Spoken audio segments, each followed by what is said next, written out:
मध्य प्रदेश में 2023 के विधानसभा चुनाव और 2024 के लोकसभा चुनाव में बीजेपी के लिए गेम चेंजर साबित हुई लाडली बहना योजना क्या बंद होने वाली है? क्या जीरो बेस्ड बजटिंग सिस्टम की वजह से लाडली बहना योजना पर फाइनेंस डिपार्टमेंट यानी वित्त विभाग का डंडा चल गया है? क्या वित्त विभाग ने मोहन सरकार को योजना के लिए फंड देने से साफ इनकार कर दिया है? क्या अब प्रदेश की 1.25 करोड़ से ज्यादा महिलाओं को हर महीने 1,250 रुपए यानी 1,250 रुपए नहीं मिलेंगे? ऐसी तमाम खबरें इन दिनों सोशल मीडिया पर बड़े बड़े न्यूज चैनल्स और अखबारों पर खूब नजर आ रही हैं। आपने भी देखे होंगे।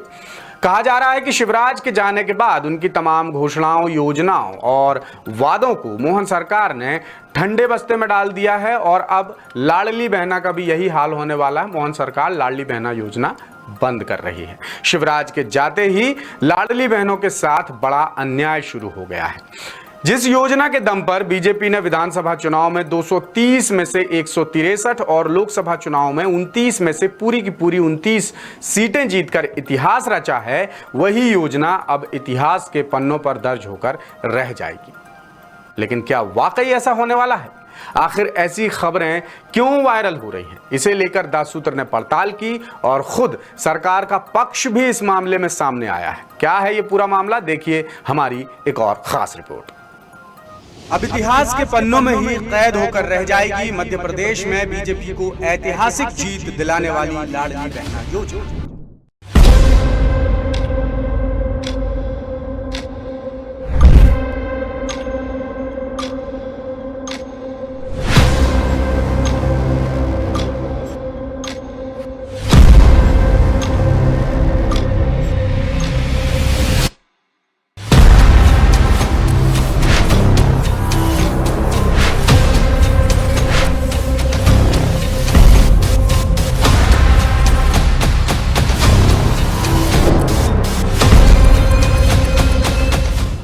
इस तरह की ढेर सारी खबरें बड़े बड़े न्यूज चैनल्स, अखबारों और सोशल मीडिया पर खूब वायरल हो रही हैं, जिसके बाद योजना की पात्र महिलाओं समेत अलग अलग तबके के बीच कई तरह की चर्चाएं तेज हो गई।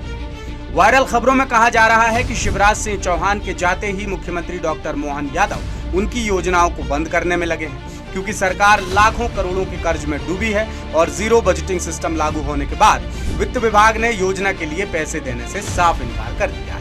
इसलिए 18,000 करोड़ रुपए से भी ज्यादा बजट वाली लाडली बहना योजना अब बंद हो जाएगी। लेकिन क्या वाकई ये योजना ठंडे बस्ते में चली जाएगी? इसे लेकर दासूत्र ने गहराई से पड़ताल की। हमारी पड़ताल में क्या निकलकर सामने आया, वो जानने से पहले ये जान लेते हैं कि योजना क्या है, योजना से जुड़ी खास बातें क्या हैं और मध्य प्रदेश सरकार पर मौजूदा कर्ज की क्या स्थिति।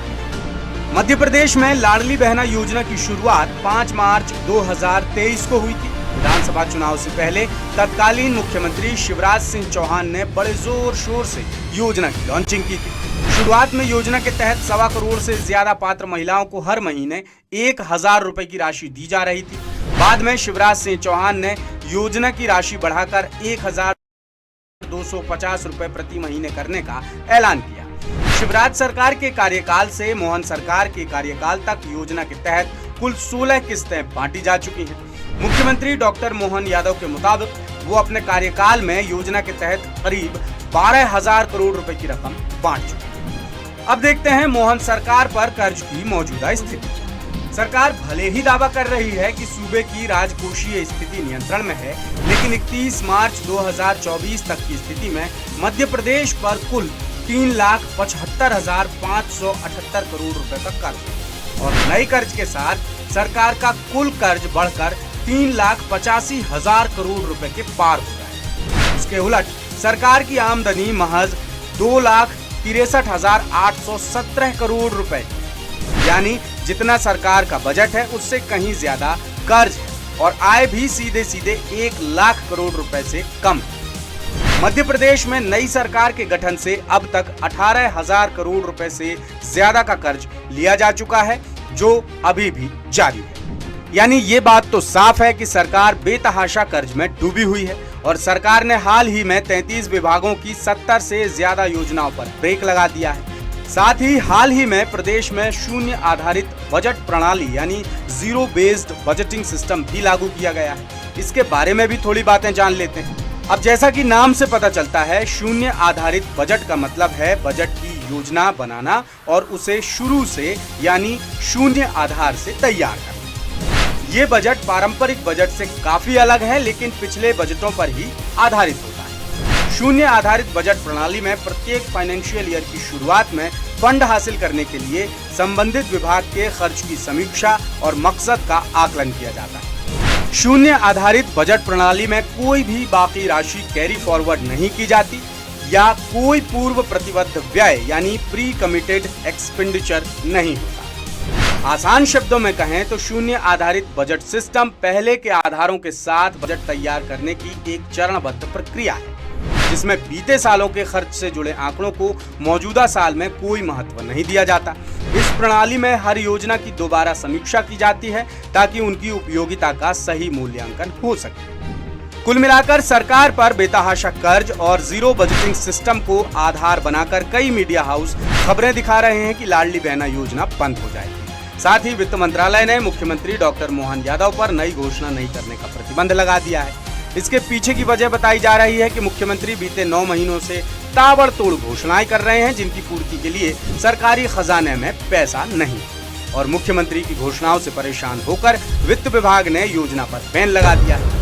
इसे लेकर जब दासूत्र ने पड़ताल की तो पता चला कि फिलहाल सरकार ने ऐसा कोई फैसला नहीं लिया। वायरल खबरों के बीच खुद सरकार ने साफ किया है कि तमाम न्यूज चैनल्स और अखबारों में लाडली बहना योजना के बंद होने की जो खबरें आ रही हैं वो सरासर गलत हैं, फेक हैं, बेबुनियाद।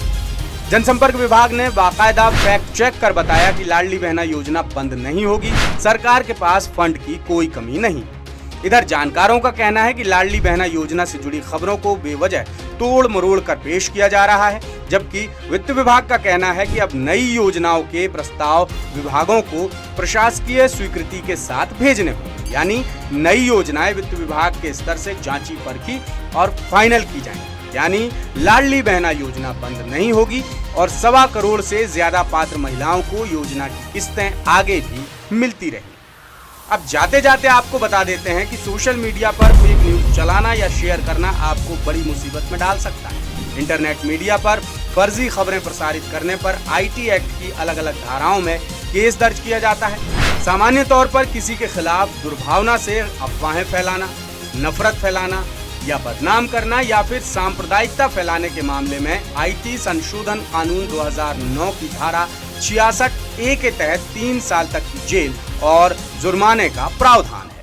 लेटेस्ट, इन्वेस्टिगेटिव और इन डेप्थ खबरें देखने के लिए ज्वाइन कीजिए द सूत्र का व्हाट्सएप चैनल, सब्सक्राइब कीजिए यूट्यूब चैनल, लाइक कीजिए फेसबुक पेज और पढ़ते रहिए वेबसाइट www.dasudr.com।